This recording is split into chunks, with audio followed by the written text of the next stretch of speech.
Hello, Mr. Milano. My name is Lori Lytle, and I'm part of Mortgage Coach's support and compliance team. What you are viewing is a total cost analysis created in Mortgage Coach's flagship product, Edge. Edge is a fully online tool that allows the loan officers to create a total cost analysis that provides a consumer a side-by-side loan comparison in a graphical and numerical format. During this presentation, I'll provide you a little history on Edge and its placement within the loan process, walk you through how to read the total cost analysis, and then close with questions that we would like you to review. Edge was designed to be used prior to the good faith estimate disclosure requirements. With Edge, loan officers are able to gather information from the consumer and provide them a side-by-side loan comparison prior to the good faith estimate. Edge purposely does not have a field for the placement of the Social Security number, nor does it run credit, thus not meeting the 6 requirements in sending out a good faith estimate disclosure. In this example, I'm providing a loan comparison for a purchase transaction between an FHA 30-year with 3.5% down, a conventional fixed rate 30-year term 5% down, and a 5/1 ARM 30-year term 5% down with 525 caps. These 3 types of products were purposely chosen to be used for our questions following the explanation of the total cost analysis. The total cost analysis has 4 quadrants starting left to right. We have the summary, monthly payment savings, our short-term savings, and our long-term savings. In the summary quadrant, we provide loan details for each product. We have the loan amount, interest rate, APR, term, payment, and the cash to close. On the APR field, we show a single asterisk that correlates with the disclaimer text at the base of the report here. We also have double asterisks next to the payment that refers to the payment notes down below the summary section.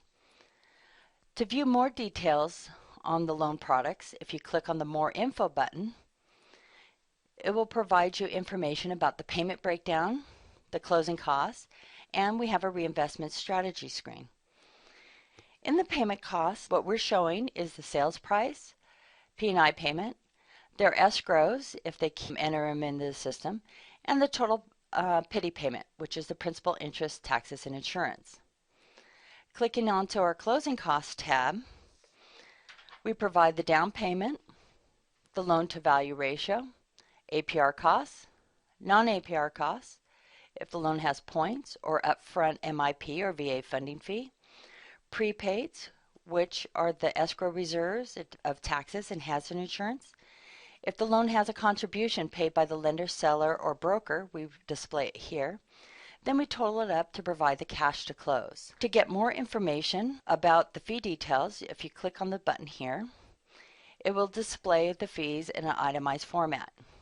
You'll see we have the fee description, dollar amount, who the fee is being paid by, if the fee is an APR item, if it's a prepaid escrow, which is the reserves, or if the loan was a refinance, we'd be able to show if it's been financed into the loan. We also display the per diem interest down at the base, as well as the total of the borrower costs. Edge also provides a reinvestment strategy for the loan officer or financial planner to provide insight to the consumer on how they can reinvest their savings toward paying down the principal, paying back into an existing savings account, or contributing to a new investment account. The freedom point, right here, indicates the length of time from today's date at which the loan will be paid off, or the point at which they have accumulated enough money in their savings or investment account to pay off the remaining balance of the mortgage loan. Moving over to the monthly payment savings quadrant, we're showing the payment savings in a graphical format. The payment for the FHA product is the highest payment of the 3 products. With that, we do not display a graphical bar here because the FHA loan is our benchmark to compare against our other products. We're showing $103 savings on the conventional loan over that FHA mortgage, and we're also showing a savings on the 5/1 ARM over that FHA product. If you want to find more information about the monthly payment savings, click on that More Info button and it will provide you more details about that payment. Moving to the short-term quadrant, what we're doing is showing the savings over an 84-month period. The 84 months is a time metric and can be editable in our system depending on the consumer goals. In this case, I chose 84 months to incorporate the interest rate change on the 5/1 ARM. To get more details, click on the More Info button.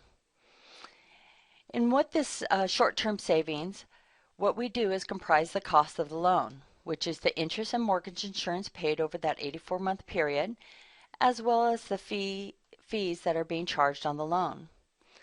We total these two costs for each product to find the highest cost, which happens to be the FHA loan. We then compare the conventional, and you can see that they have a $9,772 savings over the FHA loan, as well as the 5/1 ARM has a little over $17,000 savings. These two numbers we show on the graphs right here. Now moving over to the long-term quadrant, I'm showing interest and mortgage insurance paid over a 15-year period. This time metric is also editable, so the originator can change it at will. They also have an option of showing total principal paid or total net worth for that particular time period. Our net worth is calculated as a total of the borrower's equity and any liquid assets during the selected time frame. To get more information about the interest and MI paid over this time period, if you click on the More Info button, you'll be able to have that information. Every report has a disclaimer text at the base of the report. If the originator edits the disclaimer in their settings, all like reports will show that disclaimer. They also have the ability to add an extended disclaimer to all reports. This is printed as a 5th page and appears behind the More button at the bottom right of the live presentation.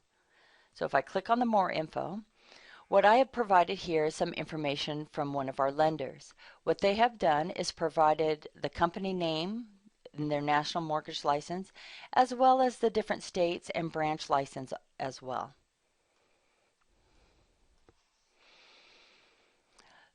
And the items I would like you to review. We do not want you to focus any time on our calculations, but on the following questions. The first question is regarding our licensing of the loan officer. Lenders have asked if the loan officer is originating in multiple states, that the following license numbers need to be represented on the report. The loan officer's national license number, the company's license number, the branch license number, and the license number for the state for the loan officer in the state that they're originating the loan in. Currently, I am displaying all 4 of those licenses in the upper right-hand corner. We have the loan officer's national number right next to their name, as well as the company and branch, and then the state license number. What we're asking is, does the company and the branch license number, does it have to be on the face of the report, or can this information be put in the More button that we have in the lower right-hand corner, which provides all the information regarding the company and branch license information? What I'd also like to show you is the printed version. If you click on the print button at the base, you'll be able to see the report, how it displays on the screen, and pages 2, 3, and 4 provide data that is behind the More Info buttons, and we also provide that disclaimer text which has all the licensing of the branch and company information. They're able to print the report and have a hard copy for themselves. So the first question we have is the licensing number. Do we have to have the company and branch license number on the face of the report?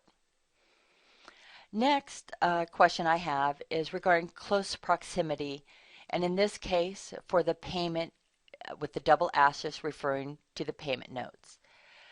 Is this in close proximity? Are we okay having it located in this format here? The next question I have is regarding the payment stream. Currently, we do not reflect the payment stream, nor do we have an amortization schedule on the report. In this report, I have a 5/1 ARM and therefore has a rate and a payment adjustment. Do we have to display the payment stream for an ARM loan on the report that is generated prior to a good faith estimate? Or can we provide an example of a 5/1 ARM on how it works as a program disclosure provides. In the hard copy of my questions, I provide you information about that text that you could read. Let us know if we can substitute, instead of providing a payment stream, be able to provide an example set at $10,000 for that period of time. So that's one question. And then if we do have to show a payment stream, our question is location. What we would like, here's the payment that we're showing and displaying here. Will we be able to put the payment stream in the More Info button and then add a new tab here reflecting the payment stream? Will the placement of the payment stream in this More Info button qualify as close proximity to the payment? And also, is the payment stream sufficient, or do we need to also provide an amortization schedule for the products? Another question regarding the payment stream. We do have the capability of allowing a loan officer to choose a worst case scenario for an ARM loan using the ARM terms of the product and increasing the rate until the adjustment points have been reached to the life ceiling, or they can show a best case scenario in which the rates will adjust to the fully indexed rate, meaning margin plus index. When an ARM loan is presented to the consumer, does a loan officer always have to provide a worst case scenario to the consumer, or do they have the option to also provide a best case scenario? And lastly, the payment stream. The other question I have is regarding an FHA loan. Because I'm showing an FHA loan that has 3.5% down, this loan has mortgage insurance for the life of the loan. Would we have to show a 30-year payment stream showing that declining balance of the MI, or can we provide text that refers to their payment declining in balance with MI? In the hard copy, I provided information about that text that I want to show in placement of a payment stream. The next question I want to ask is regarding the version numbers. We provide a link to the consumer, and in this share button in the lower right hand corner, this is the link that we provide the consumer. When they click on this link, which you also have in your email, you'll be able to open the presentation that you're showing now. This link ID never changes, but we can make changes to the data, and the link will update to show those changes. If the loan officer sends an initial report to the consumer through the link, then if he updates the report and adds another product, do we have to show what version of the report the consumer is viewing? As an example, we can put version 1.1 on the first version that the consumer sees, down in the lower left-hand corner, down in this area here. And then when they make a change, either changing the interest rate or adding a product, do we need to reflect version 1.2 and so on at the base of the report for the consumer so they know what they're tracking? Is this a regulation where we have to show the revisions, or can we just leave that information off? And lastly, the question I have is regarding state disclosure language. We do have the More button here where we could put the licensing information, but the other question we've been asked is about state disclosure language. What we're questioning, because this is prior to GFE and it's just primarily a loan side-by-side comparison, do we need to have the state disclaimer language listed on the reports? And if we do, please let us know. I am providing similar language for a state so you can see what I'm referring to regarding state disclaimer language. In the email, I've provided you a link to this report. You can open the report on the web as well as with an iPhone, an iPad, an Android tablet, or phone. When opening the report on a mobile device, you will be directed to the App Store to download the Mortgage Coach app. In closing, these are the questions that we are addressing to you. With your reply, we would like you to reference the type of regulation, if it's Reg Z, SAFE Act, whatever it may be, as well as the regulation number that corresponds with that regulation itself. If you have any type of questions or if you would like any clarification, please contact me by email or phone.